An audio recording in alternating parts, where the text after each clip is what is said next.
अब ये ना, ये कहने की बात है, मीडिया जो दिखा रही है वही दिखा रही है, वो जनता के मुद्दों को तो दिखा ही नहीं रही। इतनी उम्र हो गई, बुजुर्ग हैं हमारे, मार्गदर्शक है हमारे। आज से पहले ऐसी 14 लेन की सड़कें देखी थी, वंदे भारत ट्रेनें देखी थी, सेना को जो पत्थरबाज मार रहे थे ऐसे गायब होते देखे थे इन्होंने। और ये देखिए कह रहे बेरोजगारी है, वो मुद्दा लाना चाहिए, भ्रष्टाचार है, मुद्दा लाना चाहिए। भ्रष्टाचार में कांग्रेस का नेता पकड़ा जाता है, नहीं बोलेंगे क्योंकि चमचे उनके। नरेंद्र तोमर का बेटा भी तो है जिनके ऊपर आरोप लगे हैं। इतना मतलब मंदी है, जिन पर आरोप, इतनी महंगाई है कि कांग्रेस चंदा मांग रही है। राम मंदिर बनने जा रहा है, कितना एक्साइटेड है? वो तो आज की खबर थोड़ी है, वो तो पहले की खबर है, 22 तारीख को शायद ऑफिशियल उद्घाटन है, उस कितने एक्साइटेड है? और मैं ऐसे ही हूँ जैसे पहले था, जब नहीं राम मंदिर था तब भी मैं ऐसे था, आज भी ऐसे ही हूँ। आज भी ऐसी है, इन कुछ तो उत्साह होगा। खैर 2024 में मुद्दा रहेगा राम मंदिर का।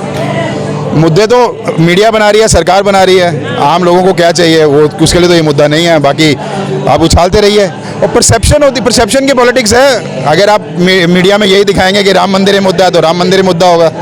मुद्दा आप उठाइए ना, असली मुद्दा तो दूसरे हैं सारे। मुद्दा तो जनता उठाएगी ना, जनता जो उठाएगी वही मुद्दा होगा, मीडिया तो वही दिखाएगा जो बोले। नहीं, अब ये ना, ये कहने की बात है, मीडिया जो दिखा रही है वही दिखा रही है, वो जनता के मुद्दों को तो दिखा ही नहीं रही। देखिए, आपको हम कवर करते हैं, हम आपको दिखाते हैं, रोज के रोज दिखाते हैं, या नहीं दिखाते? मैंने तो कहीं देखे नहीं है, मैंने तो अपने आप को देखा नहीं है। अच्छा नहीं, हिंदू मुस्लिम को छोड़ दीजिए ना आप ये भटके हिंदू और ना भटके हिंदू वाला डिबेट नहीं है ना।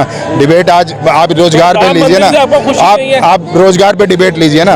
राम मंदिर ठीक है, बहुत से मंदिर हैं, मस्जिद है, सब कुछ है, उसमें खुशी या ना खुशी की तो कोई बात नहीं ना, ये तो मेरा पर्सनल मैटर है। मस्जिदों में मत्था टेका आज तक मैंने ना मंदिर में मत्था टेकने की बात करता हूँ, ना मस्जिद में मत्था टेकने की बात करता हूँ। अब ये तो मेरी मर्जी है ना, मैं नास्तिक हूँ या आस्तिक हूँ। कब तक चलता रहेगा मंदिर तोड़ मस्जिद बनाना? मस्जिद छोड़ दो, आप मंदिर छोड़ दो, इनको बोलो इतनी उम्र हो गई, बुजुर्ग हैं हमारे, मार्गदर्शक है हमारे। आज से पहले ऐसी 14 लेन की सड़कें देखी थी, वंदे भारत ट्रेनें देखी थी, सेना को जो पत्थरबाज मार रहे थे ऐसे गायब होते देखे थे इन्होंने। हरे झंडे की जगह तिरंगा लहराता देखा था इन्होंने।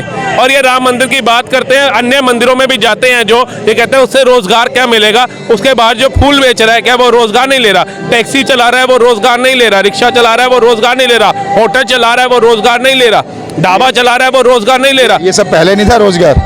मंदिर से पहले, राम मंदिर बनने से पहले ये सब रोजगार नहीं था क्या? टैक्सी नहीं चलती थी, रिक्शा नहीं चलता था, ढाबे नहीं चलते थे। वहाँ पर मंदिर बना, होटल बने, सब कुछ बना। नहीं, इनका कहने का मतलब है ये टेंट में राम जी बढ़ेगा ना। अगर सपोज कीजिए ज्यादा नौकरियां मिलेंगी लोगों को, जैसे एक स्टैंडर्ड है कि हर 200 आदमियों के पीछे एक पुलिस वाला होना चाहिए यूपी में इस तरह से हमें आधे पुलिस वाले, मतलब जितनी आज पुलिस की फोर्स की जरूरत है उससे और डबल फोर्स की जा सकती है। तो इससे जो पैसा सरकार एज ए सैलरी देगी उससे आगे बिजनेस बढ़ेगा ना, ये बिजनेस होता है ना। राम मंदिर से तो ऐसा कोई पक्का रोजगार नहीं है। पहले ही कांग्रेसी कह रहे थे कि हमें न्योता नहीं मिला, अब उन्हें न्योता मिल गया, तो क्या कहेंगे? ये न्योता उनको मिला नहीं मिला ये उनका इशू है ना, मेरा नहीं है ना। मैं न्योता मांग रहा हूँ ना मुझे न्योता चाहिए, और जो मांग रहे हैं ठीक है, वो उनकी मर्जी है। इशू राम मंदिर नहीं है, इशू बेरोजगारी है, इशू बीजेपी है। में आई थी राम मंदिर मुद्दा था, 370 मुद्दा। 2014 में राम मंदिर इतना बड़ा मुद्दा नहीं था जितना आज बनाने के बाद मुद्दा बनाया जा रहा है। राम मंदिर का बीजेपी की सरकार है, तब से बिना सरकार के भी राम मंदिर को मुद्दा बना दिया, लेकिन वो इस कदर नहीं था जैसे आज बनाया हुआ है। और ये देखिए कह रहे बेरोजगारी है, वो मुद्दा लाना चाहिए, भ्रष्टाचार है, मुद्दा लाना चाहिए। भ्रष्टाचार में कांग्रेस का नेता पकड़ा जाता है, नहीं बोलेंगे क्योंकि चमचे उनके। नरेंद्र तोमर का बेटा भी तो है जिनके ऊपर आरोप लगे हैं। इतना मतलब मंदी है, जिन पर आरोप, इतनी महंगाई है कि कांग्रेस चंदा मांग रही है। जब इतनी महंगाई, ऑलरेडी देश गरीब है, तो ये पैसा क्यों मांग रही है? अरे इलेक्ट्रल बॉन्ड ने पूरा चुनाव का सिस्टम बदला हुआ है। बिल्कुल बीजेपी को एडवांटेज है इलेक्ट्रल बॉन्ड से।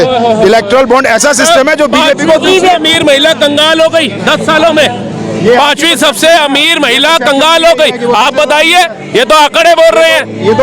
ये है जनता का खून चूसो, उसके अंदर से पैसा निकलवाओ और बदनाम मोदी को करो, जनता का पैसा खा जाओ इलेक्शनों में और अपने भ्रष्टाचार के अंदर। ये सच्चाई है, जोर जोर से बोलने से नहीं है ना। सोनिया गांधी के पास सबसे ज्यादा पैसा, मोदी जी प्रचार करते हैं। वो कहते हैं मोदी जी प्रचार पे पैसा खर्च कर रहे हैं, मोदी जी प्रचार मंत्री हैं। 14 लेन के एक्सप्रेस पे प्रचार में बने हैं, जलने में थोड़ी ना बने हैं। ये कश्मीरी पंडित जो भगाए गए वहां से, कश्मीर बस रहा है, और सोनिया गांधी शिकारा कश्मीर में थोड़ी ना बैठी हुई थी, अमेरिका में जाके बैठी है। ये बहन भाई बर्फ से यहाँ थोड़ी ना खेल रहे हैं, कश्मीर में स्विट्जरलैंड के अंदर खेल रहे हैं। ये प्रोपेगेंडा है, ये विचारों, ये खाली विज्ञापन मंत्री है। मेट्रो की शुरुआत हुई है यूपी में, या जो रोड बने हैं, आगरा एक्सप्रेस हाईवे तो मायावती के नाम है, उसके बाद आगरा से लखनऊ तक रोड अखिलेश यादव के नाम है, उसके बाद अगर कुछ बनाए गए हैं तो ठीक है, सरकारें कर रही हैं काम, उनको रोड ही बनाने हैं, वो उनको रोड बनाने हैं, उनको आदमी जो उनको एक टेप भरना है सब पर, मंदिर मस्जिद का।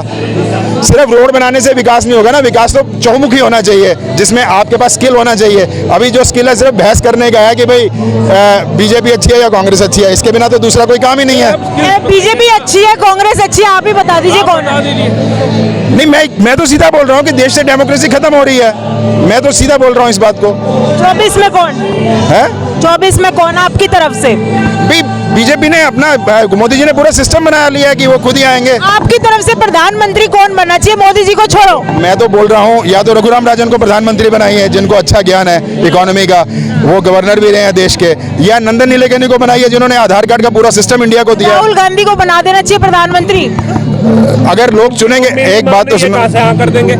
अरे मेरी मम्मी नहीं है वो, उनकी यार, आपकी थोड़ी ना। मेरी मम्मी नहीं है, वो माने ना माने उनकी मर्जी है ना। मम्मी नहीं मानी, प्रधानमंत्री ने खर्च का नाम दे दिया, आप कहां से कह दोगे राहुल गांधी? रियलिटी ये है, अगर सांसद चुन के आते हैं और वो प्रधानमंत्री उनको मानते हैं तो वो बनेंगे, नहीं मानते तो नहीं बताओ, ये 28 मैं नहीं कहता, मैं कहता हूँ कि देश का प्रधानमंत्री बहुत पढ़ा लिखा होना चाहिए। उसमें रघुराम राजन, हाँ, जैसे मनमोहन सिंह जी थे, जैसे रघुराम राजन है, जैसे रघुराम राजन है, या जैसे नंदन नीलेकनी है। चलो आपकी बात मानते हैं, 28 दल साथ में आए, 2 में ऐसी लड़ाई, आपस में ही लड़ रहे हैं, तो कैसे बनेंगे, कैसे बदलाव होगा?